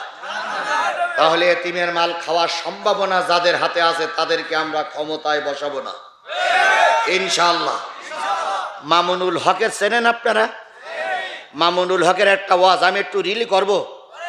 উনি বলতেছে যে শেখ হাসিনা কোন পদের, সেটা যদি দেখতে চাও তাহলে ফেরাউনির কঙ্কাল যেখানে আছে সেখান থেকে উঠাই নিয়ে আসতে হবে। উঠিয়ে আনার পরে এরকম একটা পানির পটের ভিতরে গুলতে হবে, গোলার পরে ফেরাউনি রেখে আসবা। সপ্তাহখান পরে নমরুদির তুলে নিয়ে আসবা, নমরুদির আবার এই পানির পটের ভিতরে গলবা, আবার নমরুদির জায়গায় রেখে আসবা। কিছুদিন পরে আবু জেহেলের তুলে আনবা, আবু জেহেলের এই পটের পরে গনবা, গোলার পরে রেখে আসবা। তারপরে একজন মৌলবী আছে আব্দুল্লাহ বিন উবাই, এরেও তুলে নিয়ে আসবা। এই পটের ভিতরে গোলার পরে পানির যে রং হবে, এই রঙ্গিলা পানি যদি বাংলাদেশের কোনো মেয়ে লোকের খাওয়ানো হয়, আর ওই মেয়ে লোক যদি গর্ভবতী হয়, আর ওর পেটের থেকে যদি কোনো মেয়ে সন্তান হয়, সেইটা হলো শেখ হাসিনা।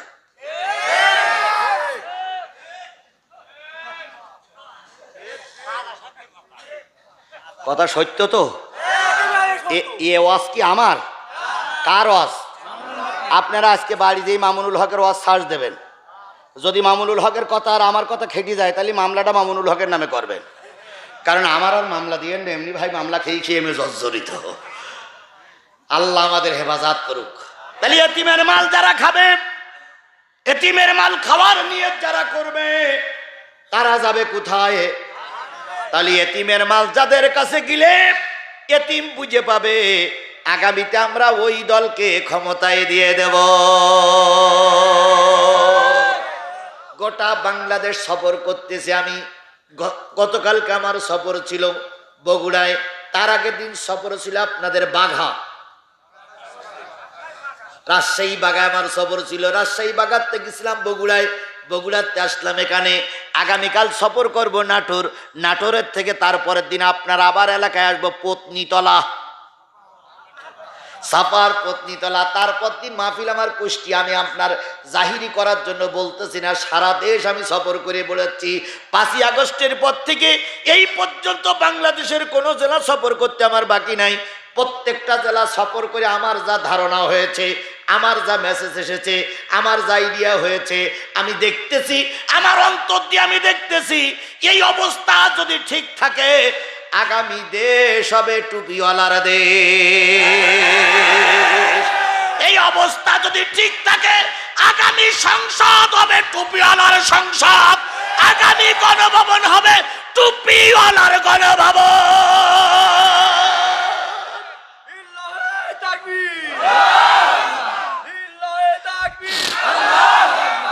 গোটা দেশে এখন একটাই আওয়াজ উঠেছে, সকল দলের দেখা শেষ। না, নড়িয়ে জামাত ইসলাম, জামাত ইসলাম করে কেন এরা? আমারে পড়তে বলে লেগেছে এরা। সকল দলের দেখা শেষ, আল কোরআনের বাংলাদেশ। সকল দলের দেখা শেষ, টুপিওয়ালার বাংলাদেশ। সকল দলের দেখা শেষ, আলেম ওলামার বাংলাদেশ। এই আলেম ওলামাদের বাংলাদেশ, টুপিওয়ালার বাংলাদেশ, কোরআনওয়ালার বাংলাদেশ বিনির্মাণে আমার সাতক্ষীরার 4টি আসন আমি কোরআনের জন্য উপহার দেব বলে গেলাম। ইনশাল্লাহ আমি 4টি আসন, সাতক্ষীরার 4টি আসন সাদা কাগজে লিখে দিতে পারি। আগামী নির্বাচনে কোরআনওয়ালাদের উপহার দেব। আপনারা যারা আসছেন, আপনাদের এই আসনটা কি আপনারা কোরআনওয়ালাদের দিতে পারবেন? আপনারা কি আসনটা কোরআনওয়ালাদের দিতে পারবেন? তাহলে আজকের থেকে নিয়ত করতে হবে, সাতক্ষীরার 4টি আসন যদি কোরআনওয়ালারা পায়, মান্দার আসন আমরা কোরআনওয়ালাদের দেব। লিখে রাখো, যে যতই বিরোধিতা করুক, আগামী সংসদ কোরআনের সংসদ। আল্লাহ যেন সেই দিনটা আমাদের দেখার তৌফিক দান করেন।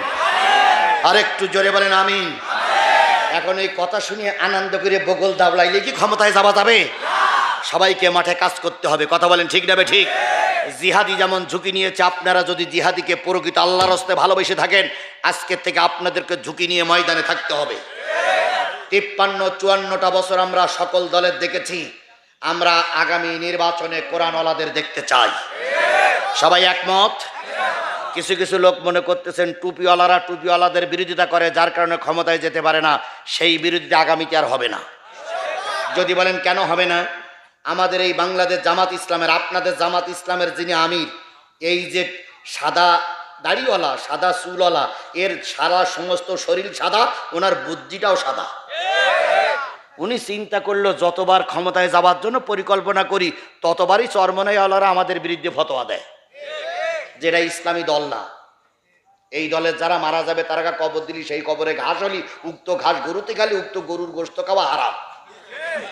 এই ফতোয়া চরমনাই আর আমাদের দেশের কিছু টুপিওয়ালারা দেয়। তাই উনি চিন্তা করলেন আগে চরমনাই যাব। উনি 4 মাস আগে, 3-4 মাস আগে চরমনাইর দরবারে যেয়ে হুজুরের বাড়ি যেয়ে বলতে, হুজুর আসসালামু আলাইকুম, আসসালামু আলাইকুম, আসসালামু আলাইকুম। হুজুর কয় জামাতের আমিন না? পাশের লোকেরা বলতে, হ্যাঁ হুজুর আপনি আমার বাড়ি? হ্যাঁ আপনি আমার ভাই। ভাইরি বাড়ি ভাই এসেছে, সুবহানাল্লাহ বলেন। বড়দের দায়িত্ব কম না বেশি? বড়রা গেছে ছোটর কাছে। চরমনার আমির তো দেখে পাগল। হুজুরির হাত ধরে চুমো খায়, গলায় চুমো খায়, ঠোঁটে চুমো খায়, তারপরে কপালে চুমো খায়। চুমো খাওয়ার পরে এক জায়গায় বসলো 1.5 ঘন্টা। দুইজন এক জায়গায় বসে আলোচনা করলো। খাওয়া দাওয়া করার পরে যখন বেরিয়ে আসে, সাংবাদিকরা বলতেছে, আপনারা তো একজন আরেকজনের একটু বিরোধী ছিলেন, এক হয়ে গেলেন। আগামী নির্বাচন, চরমনাই হুজুরা জামাতের আমির বলতেছে আগামী নির্বাচনের 2 দলের ভোটের বাক্স হবে এক।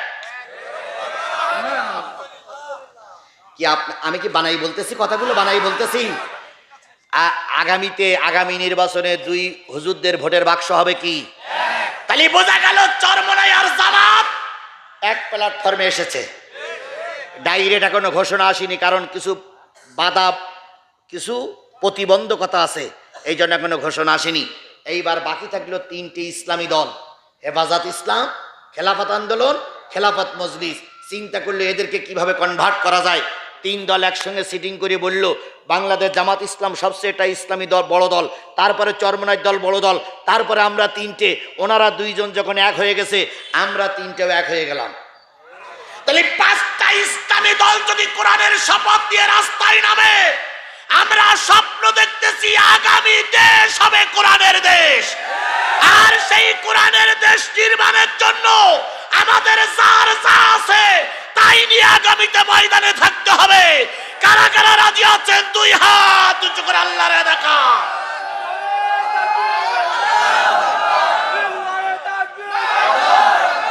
আল্লাহ এই হাতগুলোরে কোরআনের জন্য কবুল করুক। সকলে মিলে বলেন আমিন। আরো জোরে আমিন। এবার হাত নামান। আমার বিএনপি ভাইদের কাছে আমার করজোর অনুরোধ, আপনারাও জেলখানা পাটি, আমিও জেলখাটা পাটি।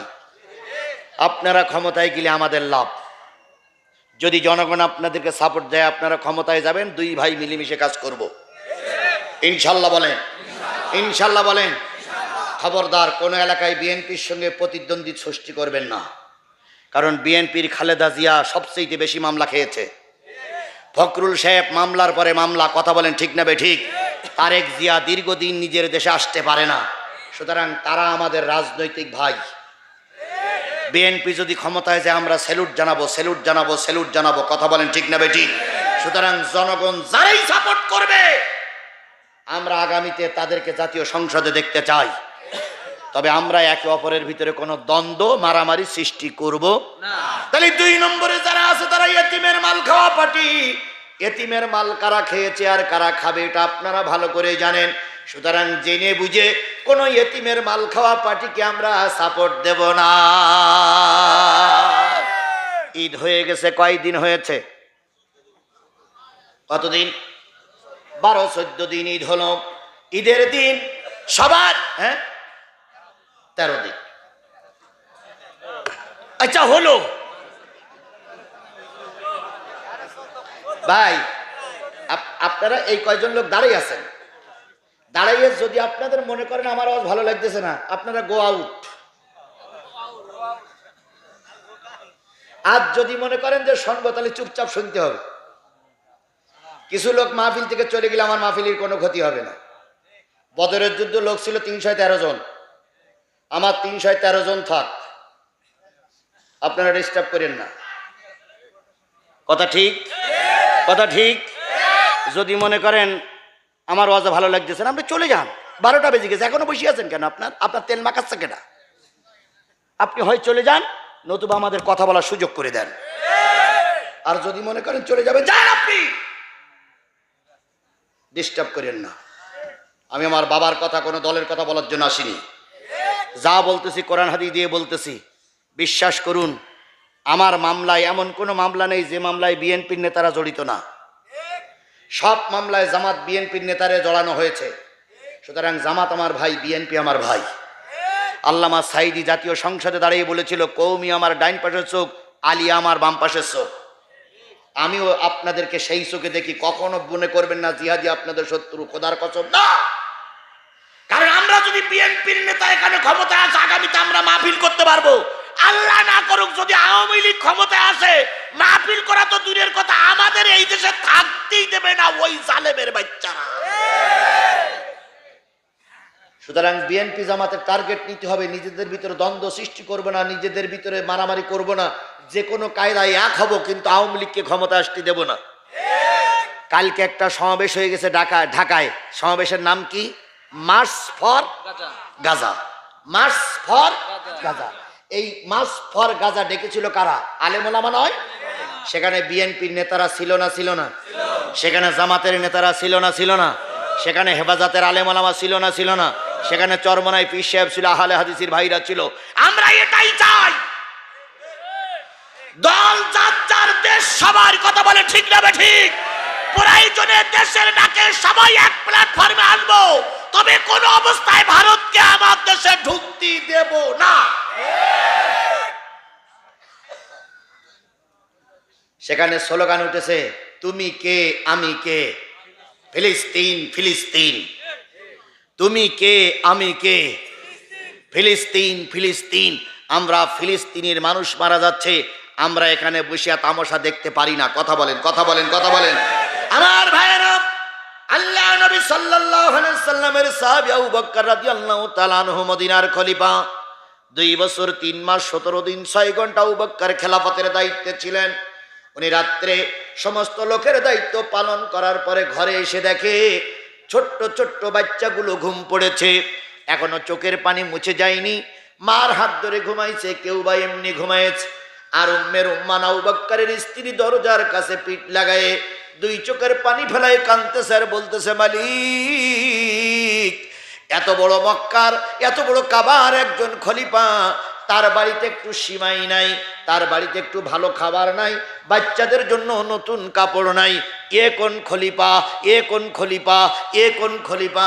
এমত অবস্থা আবু বকর সিদ্দিক ঘরের ভিতরে ঢুকলেন। স্ত্রীর চোখে পানি দেখে আবু বকর বলতেছে, ও উম্মে রুম্মান, ঈদের দিন কাঁদতে নাই, ঈদের দিন মন ভার করতে নাই, তুমি কি এটা শোনোনি? এবার উম্মে রুম্মান বলতেছে, স্বামী, ঈদের দিন তো আনন্দ করতে চাই, কিন্তু আনন্দ করার মতন কোনো পরিবেশ আমার ঘরের ভিতরে। কেন, কি হয়েছে? হাতখানা ধরে নিয়ে গেলেন বাচ্চাদের কাছে, যে দেখে বাচ্চারা কেউ কেউ কাঁদতে কাঁদতে ঘুম পড়েছে, কারোর বা এখনো চোখের পানি ঝরতেছে, কেউ বা এখনো কান্নার রোল পড়ে আছে। আবু বকর বলেন, ঈদের দিন আমার বাচ্চারা কান্দে কেন? ও আবু বকর, আগামীকাল ঈদ, পাশের সব বাড়িতে নতুন জামা হয়েছে, নতুন খাবারের ব্যবস্থা হয়েছে। ব্যতিক্রম একটা বাড়ি, সেটা হচ্ছে আবু বকরের বাড়ি। অথচ আবু বকর মদিনার খলিফা, তার বাড়িতে নতুন জামা নাই, তার বাড়িতে নতুন কাপড় নাই, তার বাড়িতে নতুন খাবার নাই। তাই বাচ্চারা কাঁদতে কাঁদতে ঘুম পড়েছে।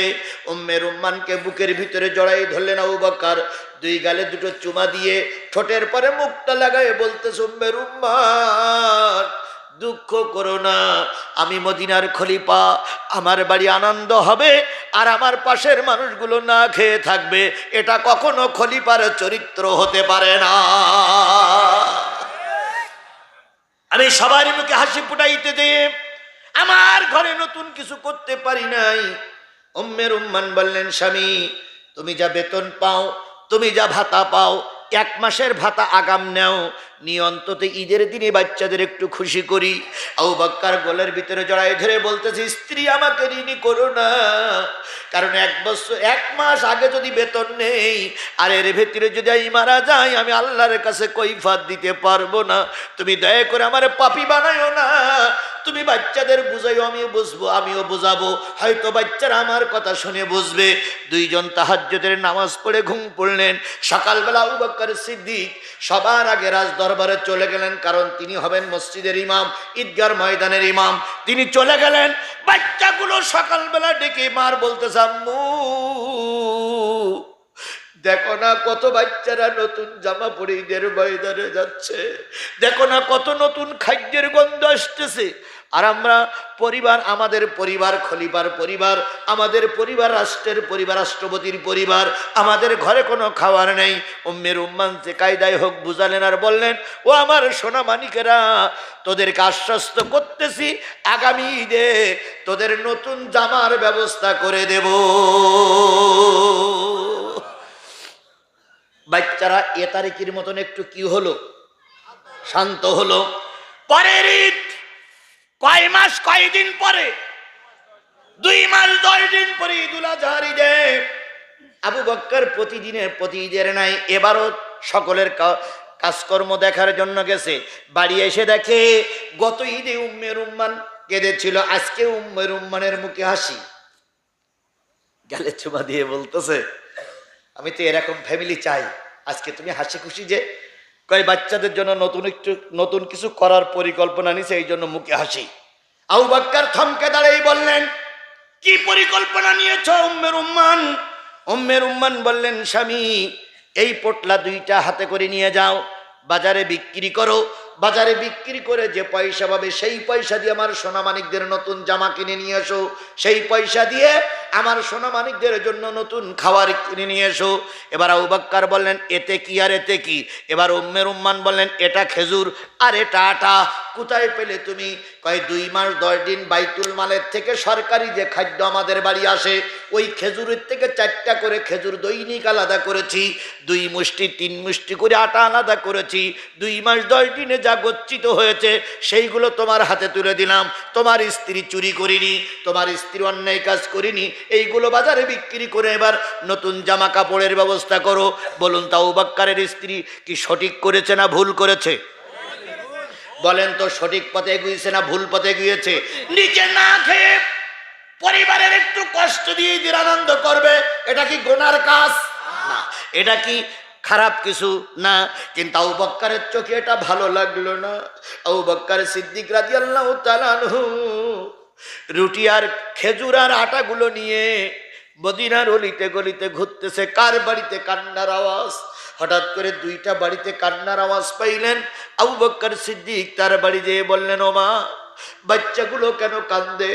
মা তখন বলতেছে, আমাদের মদিনার খলিফা আবু বকর সিদ্দিক, কালকে ঈদ, তার কোনো খেয়াল নাই, তিনি নিজে ঈদের জন্য ব্যস্ত, অথচ পরিবারের সন্তানগুলো আমার যে না খেয়ে আছে একবারও খেয়াল করে না।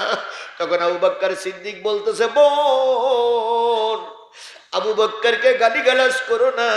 আবু বকর তোমার সংবাদ পেয়ে এই খেজুর আর আটাগুলো আমার মাধ্যমে পাঠিয়ে দিয়েছে। বলুন তো, যিনি আটা আর খেজুর নিয়ে গেছেন তিনি তো আবু বকর, কিন্তু নামটা না বলে দিয়ে আসলেন। অনেক রাত হয়ে গেছে, বাচ্চাগুলো সকালবেলা নতুন জামা পাবে, নতুন খাদ্য পাবে, মা আশ্বস্ত করলেন, তাই তারা ঘুমায়ে পড়েছে। ইতিমধ্যে আবু বকর সিদ্দিক ঘরে আসলেন। উম্মে রুম্মান জিজ্ঞেস করলেন, কোথায় সেই খাদ্য, কোথায় সেই আটা, কোথায় সেই রুটি, কোথায় সেই নতুন জামা? উম্মে রুম্মানের কথা শুনে আবু বকর বললেন, স্ত্রী আমার, কষ্ট নিও না, সেগুলো অসহায় মানুষকে আমি দান করে এসেছি। উম্মে রুম্মানকে ভালো করে বুঝালেন, দুনিয়ার শান্তির সেই আখিরাতের শান্তি বড় শান্তি। বাচ্চাদের বুঝাও, দুইজন বুঝলো, বাচ্চারা বুঝলো। বলুন তো আবু বকর সিদ্দিক রাদিয়াল্লাহু তাআলা আনহু চাইলে নিজের পরিবারের শান্তি আনতে পারতেন, কিন্তু না এনে গরিবের শান্তি নিয়ে আসেন। ওই আবু বকরের উত্তরসূরিরা, ওই রাসূলের উত্তরসূরিরা পৃথিবীর যে মসনদে বসবে ওই মসনদটা হবে জান্নাতি মসনদ। এই আবু বকরের উত্তরসূরিরা যে দেশে ক্ষমতায় যাবে ওই ক্ষমতাসীন লোকদের দ্বারা দুনিয়ায় জান্নাতি পরিবেশ তৈরি হয়ে যাবে। এই জন্য আগামীতে ভালো লোক খুঁজে খুঁজে বের করা লাগবে। খুঁজতে পারবেন তো ইনশাল্লাহ? তাহলে ফেরেশতারা আর জান্নাতি মানুষরা ইন্টারভিউ নিচ্ছে, সামনে দাঁড়িয়ে আছে কয় গ্রুপ? তার ভিতরে এক গ্রুপ কোন গ্রুপ? বেনামাজি। 2 নম্বর গ্রুপ যারা, তারা কি? এতিমের মাল খাওয়া পার্টি। 3 নম্বর পার্টি কারা বলবো? বলবো ওয়াকুন্না নাখুদু মাআল খায়দিন।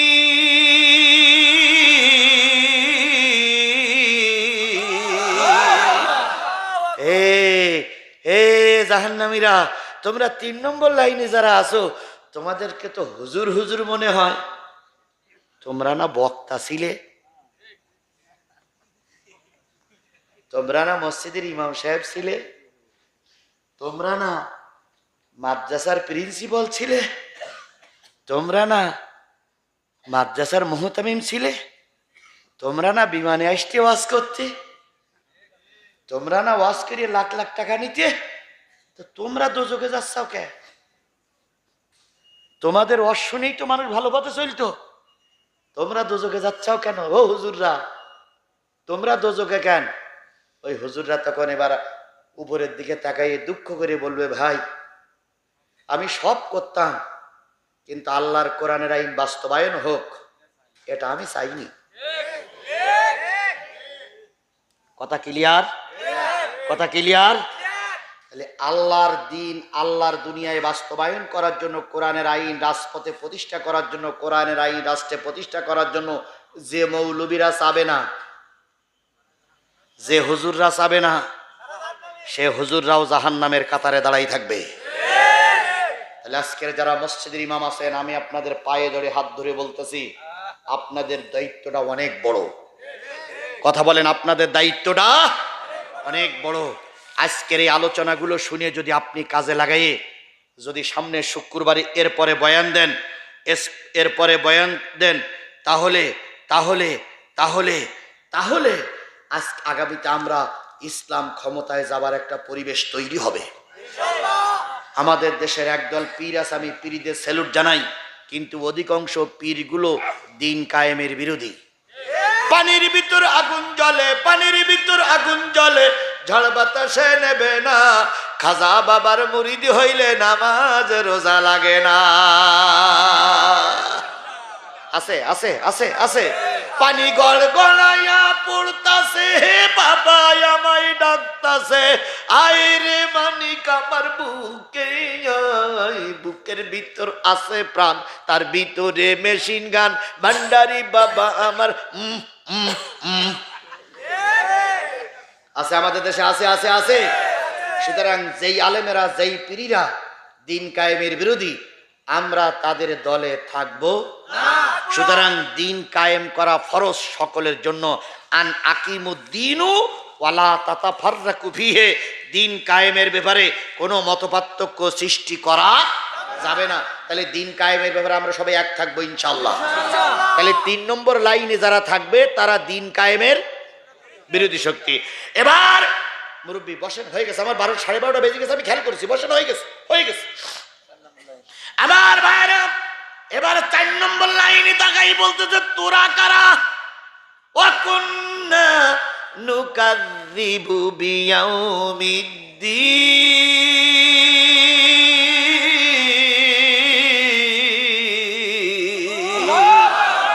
আমরা যারা 4 নম্বর লাইনে আছি তারা আমরা পরকাল অস্বীকার করে চলতাম, আমরা পরকাল স্বীকার করতাম না।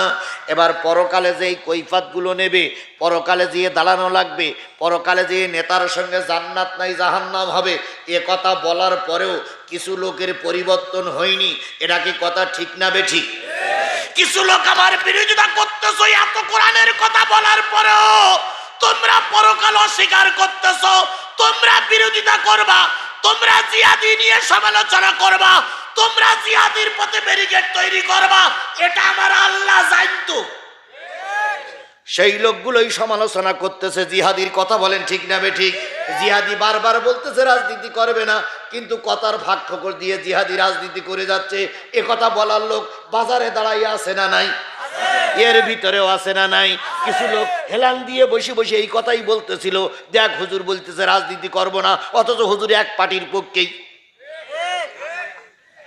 কি এরকম কথা বলা লোক আছে না? আল্লাহ তোমাদের চিনে রেখেছিল, তাই বলতেছে এরা পরকাল অস্বীকারী লোক।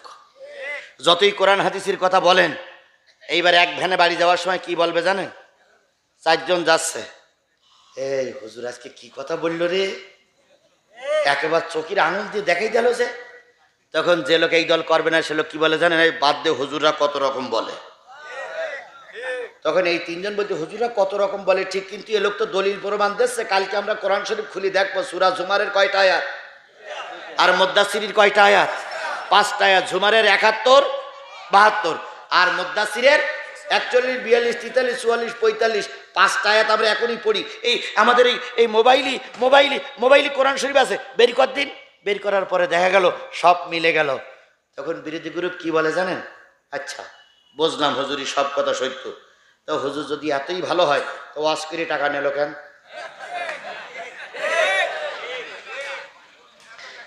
হ্যাঁ এত টাকা নিল কেন, কি টাকা নিল কেন? এরকম কথা বলা লোক আছে না ভাই? এই ভাই কথা বলেন, আছে না নাই? তারা বলবে যে হুজুর যদি এতই ভালো হয়, যদি ইসলামী রাষ্ট্র কায়েম করার জন্য এতই চেষ্টা করে, তাহলে হুজুর ওয়াজ করে টাকা নিয়ে গেল কেন? এ কথা বলার লোক আছে না নাই?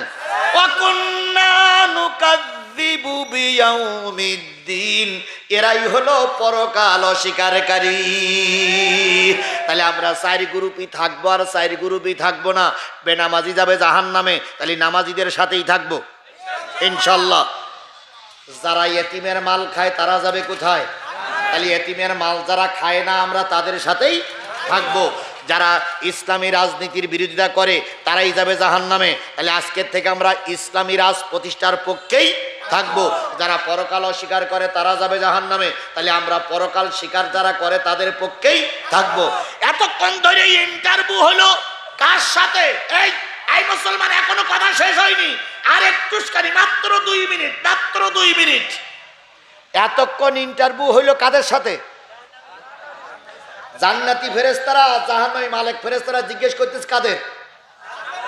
এখন 4টি প্রশ্নের উত্তর দেওয়া শেষ। এবার ফেরেশতারা বলতেছে, বুঝলাম তোমরাই সেই আওয়ামী লীগ, বুঝলাম তোমরা সেই দিন কায়েমের বিরোধী। কিলা দুখুলু আবওয়াবা জাহান্নাম, ঢোক ঢোক জাহান্নামে ঢোক, খালিদিনা ফিহা, অনন্তকালের জন্য থাকবি। হবে সামাসওয়াল মুতাকাব্বিরিন। তোরা তোর শেখ হাসিনা অহংকার করেছিলি না, জীবনেও আর বাড়িতে পারবি না। তাহলে অহংকারী অবস্থা যদি ওখানে হয়, আমরা অহংকারীদের সঙ্গে থাকবো, তাহলে আমরা থাকবো কোরআনওয়ালাদের সঙ্গে রাজি।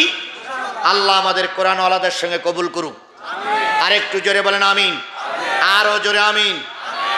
যে লোকগুলো উঠে যাচ্ছেন তাদের মা বাপ দাদা দাদি কেউ কবরে নেই, তাহলে আমরা তাদের জন্য একটু দোয়া করবো না ইনশাল্লাহ? এই কথা বলেন, দোয়া করবো না ইনশাল্লাহ? তাহলে এখন দোয়ার জন্য সবাই সূরা ফাতিহা ইখলাস শরীফ পড়ুন সবাই। বিসমিল্লাহির রহমানির রহিম, আলহামদুলিল্লাহি রাব্বিল আলামিন, আর রহমানির রহিম, মালিক ইয়াউমিদ্দিন, ইয়্যাকা না'বুদু ওয়া ইয়্যাকা নাস্তাঈন। রাবেয়া টেডাস, মোহাম্মদ রুহুল আমিন, দেলুয়া বাড়ি 1000 টাকা। আরব আলী, পিতা মৃত্যু সেফাতুল্লাহ, সক্কানু 25 কেজি ধান। ভাই সূরা ফাতিহা পড়তে বলিস, আমি উঠতে বলিনি। হায় রে আল্লাহ, এরা ইসলাম কায়েম করবে।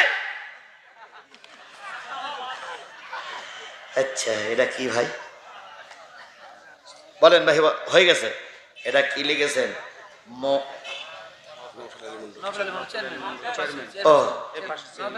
নওফের আলী মন্ডল, চেয়ারম্যান, 8 নম্বর কুসুম্বা ইউনিয়ন পরিষদ, 2000 টাকা। এ ভাই এ ভাই এ ভাই এ ভাই, এই ইউনিয়নের মাতা, এই ইউনিয়নের মুরব্বী, আর সেই লোক যদি 2000 টাকা দেয়, আমার আর ওয়াজ হবে না ভাই। ইউনিয়নের মাথা, আমাদের ইউনিয়নের গৌরব, পর্বত 3 বারের চেয়ারম্যান, আওয়ামী লীগ বেরি ধরেও জব্দ করতে পারিনি। তাহলে সেই চেয়ারম্যানের ভোটকে আমরা দিলাম না ফেরেশতারা দেশে? তাহলে আমরাই ভোট দিয়ে চেয়ারম্যান বানাইছি, আর আমাদের বেলায় 2000 টাকা হবে না, হবে না, হবে না। তাহলে কত হবে? 5000। আলহামদুলিল্লাহ। আপনারা বোঝেন না, 5000 চালেন।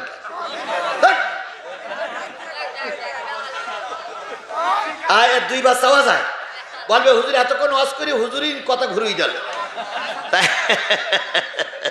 জি, চেয়ারম্যান 5000 টাকা, আল্লাহ কবুল করুক।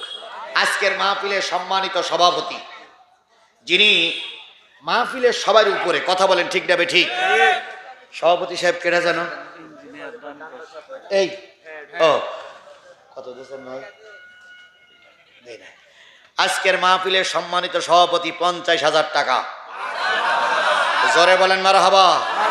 আচ্ছা, এইরাম মারহাবা দিলে কোনোদিন 50,000 বেরোয়? জোরে বলেন মারহাবা। নারে তাকবীর। আজকের মাহফিলের সম্মানিত সভাপতি 50,000 টাকা।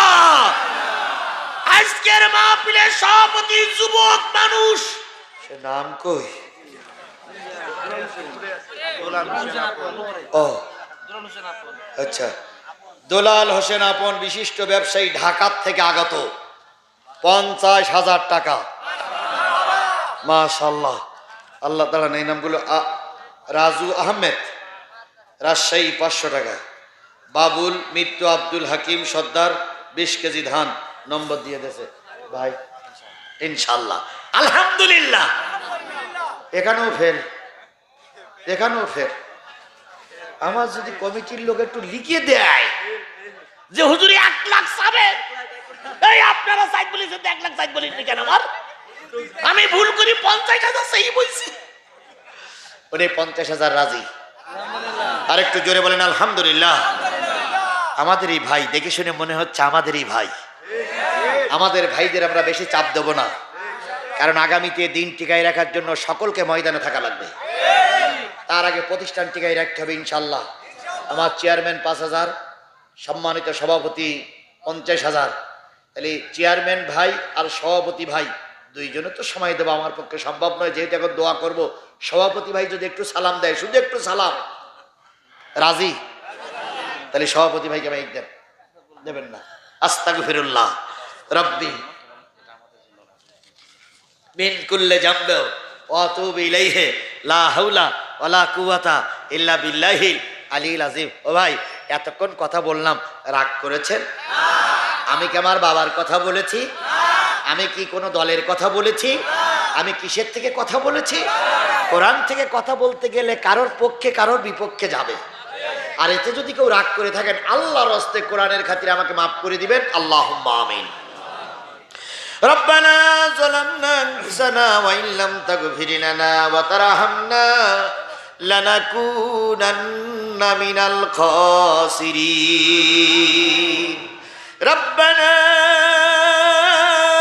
ইন্নানা আমান্না ফাগফির লানা যুনুবানা ওয়া কিনা আযাবান নার। রব্বুল আলামিন, তুমি তোমার কুদরতি নয়নে তাকায় দেখো, পবিত্র শাওয়ালের চাঁদে হাজার হাজার মুসলিম নর আর নারীদেরকে সঙ্গে করে নিয়ে, জামাত বিএনপির নেতাদেরকে সঙ্গে করে নিয়ে, শত শত আলেম ওলামাদেরকে সঙ্গে করে নিয়ে, হাফিজি মাদ্রাসা ছাত্রদেরকে সঙ্গে করে নিয়ে, আমার ভাইরা প্রিয় ভাইদেরকে সঙ্গে করে নিয়ে, 20 বছর আগে থেকে মান্দায় আমার আসা যাওয়া, 20 বছর পরিচিত বন্ধুদেরকে সঙ্গে নিয়ে রাত 12:30 পরে তোমার কাছে হাত তুলেছি। আয় আল্লাহ, এই কোরআনের মাহফিল আমাদের সকলের নাজাতের জরিয়া বানায়া দাও। এই কোরআনের মাহফিলের আয়োজন যারা করলো, শোনার জন্য যারা এসেছিল, বলার জন্য আমরা যারা আসলাম, আর নিজেদের টাকা দিয়ে যারা হাফিজি মাদ্রাসার সাহায্য করলেন, কিয়ামতের দিন মুসিবতের কালে সকলে মিলেমিশে আল্লাহ তোমার জান্নাতে যেতে পারি তৌফিক দিয়ে দাও। আয় আল্লাহ তাআলা, রাত 12:30টার পরে হাত তুলেছি, কত লোকের মা নাই, কত লোকের আব্বা নাই। আয় আল্লাহ, দাদা দাদি নানা নানি আত্মীয় স্বজন মাতৃকুলে পিতৃকুলে শ্বশুর কুলের মানুষগুলো মন মাটি বুকের পরে করে নিয়ে আম বাগানে কাঁঠাল বাগানে বাঁশ বাগানে ঘুমায় গেছে। তাদের কবরগুলো আল্লাহ তুমি জান্নাতের টুকরায় পরিণত করে দাও। আজকের মাহফিলের সম্মানিত সভাপতি যুবক মানুষ, ব্যবসায়ী মানুষ, তিনি দিলেন 50,000 টাকা। আয় আল্লাহ, তার ব্যবসা বাণিজ্য বরকত দিয়ে দাও। এই ইউনিয়নের মাথা, আমাদের সকলের মুরব্বী, ইউনিয়নের পিতা, ইউনিয়ন পিতা বলা হয়, সম্মানিত চেয়ারম্যান সাহেব 5,000 টাকা দিয়েছেন। আজকের মাহফিলের যিনি প্রধান অতিথি ছিলেন তিনিও সম্ভবত 5,000 টাকা দিয়েছেন। এভাবে করে যত লোক দান করলো, সকল দাতার দানগুলো তুমি কবুল করে নাও। সকলকে মিলেমিশে এই সমাজে বসবাস করার তৌফিক দিয়ে দাও। এই মাদ্রাসা থেকে এবারে একটা মাত্র ছেলে পাগড়ি পরে দস্তারবন্দি হলো, আগামী বছর যেন 5টা ছেলে যেন পাগড়ি পরে দস্তারবন্দি হতে পারে, দয়া করে সে তৌফিক দান করে দাও।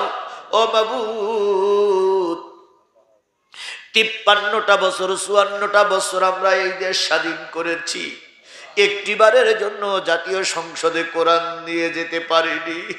এবার আমরা দেখতেছি কোরআন জাতীয় সংসদে যাওয়ার একটা পরিবেশ তৈরি হয়েছে। মাবুদ, তোমার কুদরতি পায়ে ধরে দোয়া করতেছে, আল্লাহ আমাদের এই সোনার দেশটারে একটা বারের জন্য তুমি কোরআনের দেশ বানায়া দাও। একটা বারের জন্য কোরআনওয়ালারা দেশ পরিচালনা করছে দেখার তৌফিক দিয়ে দাও। কোরআনওয়ালাদের দায়িত্ব দিয়ে আমরা একটা বার পরীক্ষা করে দেখতে চাই কোরআনওয়ালারা এদেশে শান্তি প্রতিষ্ঠা করতে পারে কি পারে না। তাই তোমার কুদরতি পায়ে ধরে দোয়া করতেছি বাবু, গোটা দেশে জীবনের ঝুঁকি নিয়ে কথা বলতেছি, কত লোকের গালিগালাজ শুনি, কত লোকের হুমকি শুনি, তারপরে ময়দানে আসি, দুঃখ নাই। আল্লামা সাঈদীর শেষ ইচ্ছা ছিল বাংলার জমিনে কোরআনের রাজ কায়েম হোক। আমি আজিজুল 20টা মামলা, 5 দিন রিমান্ড, 5 দিন আয়না ঘরে থাকার পরে 2-3 বার বন্দুকের নলের মুখের থেকে তুমি আমাকে বের করে নিয়ে আসছো, কোনো দুঃখ নাই। পরিবারের সব যদি আমাকে বিদায় দেয় তাতেও দুঃখ নাই। আমি শান্তি পাবো, সাঈদী শান্তি পাবে, আলেমরা শান্তি পাবে, যদি একটা বার আমার দেশে কোরআনের রাজ কায়েম হয়ে যায়। তাই তোমার কুদরতি পায়ে ধরে দোয়া করতেছি মাবুদ, আমাদের দেশটারে একটা বারের জন্য তুমি কোরআনের দেশ বানাইয়া দাও। কোরআন দিয়ে সবকিছু চলছে দেখার তৌফিক দিয়ে দাও। আল্লাহ তাআলা এই মাদ্রাসার যাবতীয় সমস্যা তুমি গায়েব থেকে সমাধান করে দাও। আমি 12:30 বলতেছিলাম, কিন্তু এখন 12টা বেজে 50 মিনিট হয়ে গেছে, প্রায় 1টার কাছাকাছি। আল্লাহ তোমার পাগলেরা দীর্ঘক্ষণ ধৈর্য ধরে কোরআন শুনলো। কিয়ামতের দিন তুমি আমার মতন গুনাহগারের জন্য যদি জান্নাতের ছোট্ট একটা জায়গা বাজেট করো, আমার প্রাণ প্রিয় মানদার মুসলমানদেরকে আমি যেন ভুলে না যাই, আমি যেন সবাইকে সঙ্গে করে তোমার জান্নাতের মেহমান হতে পারি। আর এই মানদার পাগলেরা যদি জান্নাতে যায় আর আমাকে যদি ফেরেশতারা কোমরে দড়ি বেঁধে জাহান্নামে নিয়ে যায়, সেদিন আল্লাহ ইমানদার মুসলমানদের সঙ্গে জান্নাতের ছোট্ট একটা জায়গা তুমি আমার জন্য বাজেট করে দিও। আমাদের সবাইকে আল্লাহ তুমি জান্নাতের মেহমান হিসেবে কবুল করে নাও। আমার আবুল হোসেন ভাই, আমার কায়ুম ভাই সহ এই এলাকায় যারা আমার দীর্ঘদিনের বন্ধু, আল্লাহ তাদের সবাইকে তুমি কবুল এবং মঞ্জুর করে নাও। চেয়ারম্যানকে হায়াতে তৈয়বা দান করো। আল্লাহ তাআলা আমাদের সবাইকে দিন বুঝে আমল করার তৌফিক দিয়ে দাও। যে বাড়িতে মেহমান ছিলাম তিনি একজন মুরব্বী, আল্লাহ তার বাড়িতে তুমি রহমত নাজিল করো।